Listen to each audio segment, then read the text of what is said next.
Je me trouve à Ma'arab où les représentants de l'opposition ont pris part ce samedi à une réunion politique élargie organisée par les forces libanaises autour du thème la 1701 pour défendre le Liban.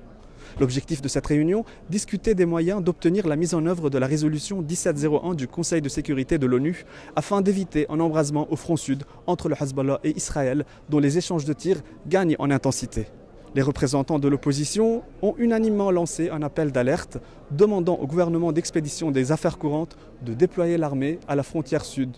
Une mesure d'autant plus urgente que la situation ne fait qu'empirer à la frontière sud avec l'armée israélienne qui se prépare à lancer une offensive contre Rafah, au sud de Gaza, et qui n'a cessé de multiplier ses menaces contre le Liban. M. Jarja a également assuré que, je cite, « la cause palestinienne est l'une des plus importantes dans la région. Nous devons la défendre bien évidemment ». Fin de citation. Mais il s'est toutefois opposé à son exploitation à des fins stratégiques, en allusion à l'Iran et ses alliés. Il a ainsi estimé, je cite, que le peuple palestinien est le seul perdant dans cette guerre. Fin de citation. Il a dans ce sens exhorté le gouvernement de Najib Mikati à déployer complètement et de manière élargie l'armée libanaise contre un retrait du Hezbollah.